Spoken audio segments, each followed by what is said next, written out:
இந்த ஒரு பேண்ட் உங்ககிட்ட இருந்ததுன்னா neck, back, abdomen, arms, legs, biceps, triceps, wrist, foot எல்லாத்தையும் ஸ்ட்ரென்தன் பண்ணிடலாம். நம்பர் 1, இது மாதிரி தெரா பேண்ட்ல நின்றுட்டு ஃபார்வர்ட் அண்ட் அப் கையை நல்லா மேலே தூக்கி விடுங்க. சைட்வேஸ் அண்ட் அப் நல்லா மேலே தூக்கி விடுங்க. ஷோல்டர் நல்லா ஸ்ட்ரென்தன் ஆகும்.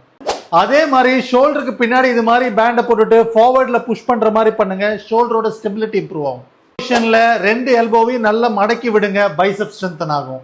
அதே விஷயத்த பின்னாடி தூக்கிட்டு கையை நல்லா நேரா பண்ணுங்க. ட்ரைசெப்ஸ் ஆக்டிவேட் ஆகும். எல்போ இது மாதிரி வச்சுட்டு wrist move up and down, forearm strengthen ஆகும். அதே டர்ன் பண்ணி பண்ணுங்க. பேக் சைட்ல இருக்க ஃபோர்ஆர்ம் மசில் ஆக்டிவேட் ஆகும். கிரிப் ஸ்ட்ரென்த் இம்ப்ரூவ் ஆகும். அடுத்து காலில் கட்டிக்கோங்க. சைட்ல தூக்கி வச்சீங்கன்னா பட் மசில் ஸ்ட்ரென்தன் ஆகும். ஃபார்வர்ட்ல தூக்குனீங்கன்னா தை மசில் ஸ்ட்ரென்த் ஆகும். பேக்ல தூக்குனீங்கன்னா பேக்ல இருக்க பட் மசில் ரெக்ரூட் ஆகும். அதே பின்னாடி மடக்குனீங்கன்னா ஹாம்ஸ்ட்ரிங் ஸ்ட்ரென்தன் ஆகும். அதே மாதிரி நீங்க முன்னாடி ஃபுட்ல இது மாதிரி பேண்டை வச்சுட்டு நல்லா கீழே புஷ் பண்ணி விட்டீங்கன்னா உங்க காஃப் மசில் ஸ்ட்ரென்தன் ஆகும். இந்த பேண்டோட விலை என்னமோ 100 ரூபா தாங்க. ஆனா இது நம்ம உடம்புல இருக்கிற எல்லா மசிலையும் ஸ்ட்ரென்தன் பண்ண முடியும்.